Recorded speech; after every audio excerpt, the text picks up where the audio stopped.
اس مہینے کے اندر ایک دن منایا جاتا ہے 12 ربیع الاول کے نام سے، اور یہ دن بر صغیر کے اندر، ہند و پاک کے اندر خاص طور پر منایا جاتا ہے، اور اس دن کو جشن کے طور پر منایا جاتا ہے، اور اس کو ولادت رسول کے نام پر منایا جاتا ہے کہ اس دن آپ علیہ السلام کی ولادت باسعادت ہوئی ہے۔ اس میں کوئی شک نہیں ہے کہ آپ علیہ السلام کی آمد اور وہ دن جس دن آپ اس دنیا میں تشریف لائے، اس دن سے بڑھ کر کوئی دن نہیں ہے، اور آپ کی ولادت سے بڑھ کر کوئی دن مبارک والا نہیں ہے، اس میں تو کوئی شک نہیں۔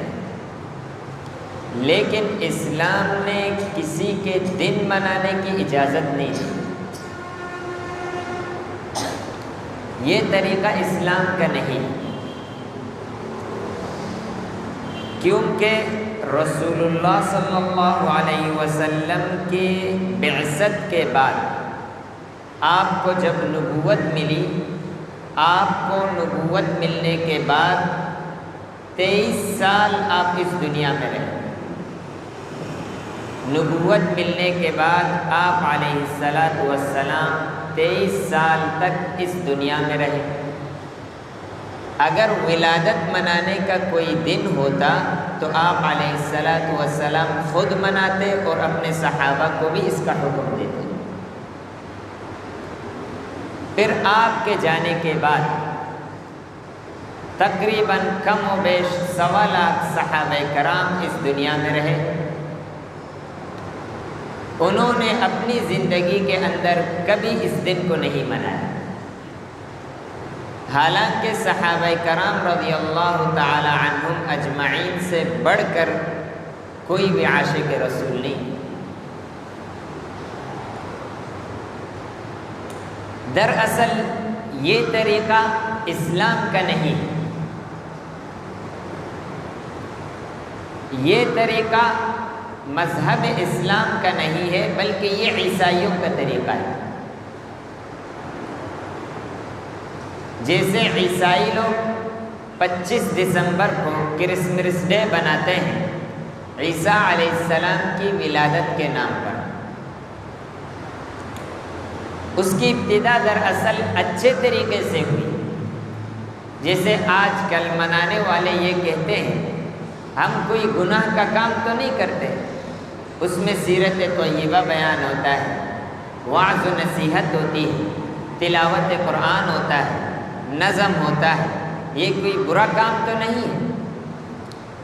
دراصل یہ جو عیسائیوں کا دن ہے 25 دسمبر، وہ بھی اسی نیک نیتی کے ساتھ شروع کیا گیا۔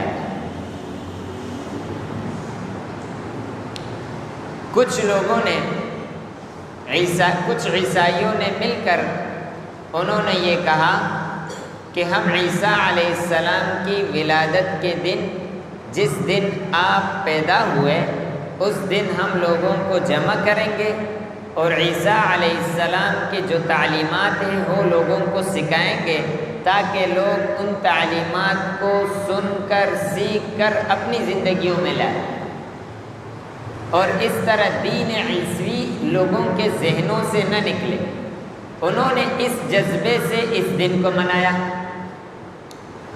پھر اس پر کچھ مدت گزر گئی تو ان لوگوں نے کہا کہ صرف وعظ و نصیحت سے لوگ جمع نہیں ہوتے، لوگوں کو جمع کرنے کے لیے کچھ نیا کرنا پڑے گا، کچھ ایسا کام کرنا پڑے گا کہ جس سے لوگ اس اجتماع میں شریک ہوں۔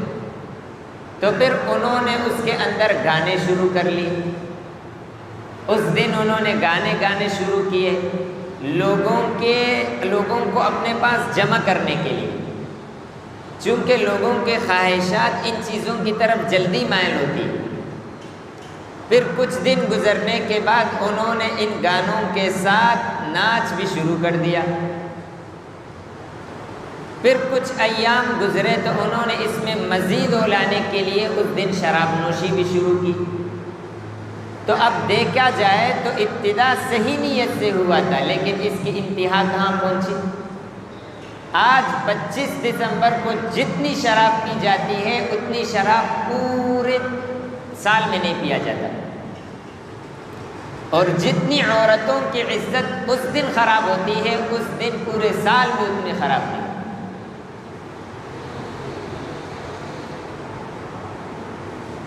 اب یہ ولادت جس نام سے جس نیک نیتی کے ساتھ شروع کیا گیا ہے اس میں کوئی شک نہیں، لیکن رفتہ رفتہ ہم دیکھ رہے ہیں کہ اس میں کیا کیا خرافات آ رہے ہیں۔ آج جشن کے نام پر گانے بجائے جاتے ہیں، جشن ولادت کے نام پر گانے اور ساتھ میں جو ہے رقص کیا جاتا ہے، جشن ولادت کے نام پر بیت اللہ کا جو ہے نمونہ پیش کیا جاتا ہے، پھر اس کے طواف کی جاتی ہے۔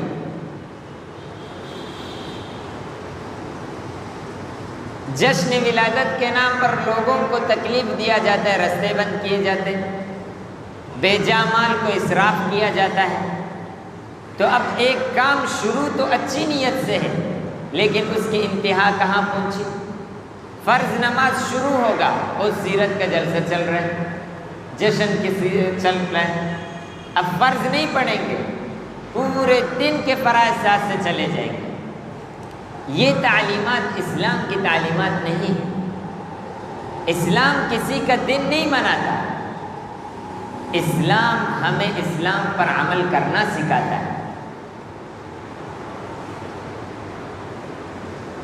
تو یہ جو طریقہ ہے یہ نہ ہم نے رسول اللہ سے دیکھا اور نہ سنا، اور نہ صحابہ کرام سے ہم نے دیکھا سنا، بلکہ صحابہ کرام رضی اللہ تعالی عنہم اجمعین عملی زندگی کے اندر سنتوں کو اپنی زندگی میں لاتے تھے، وہ اسلام کے احکامات پر عمل کرتے تھے۔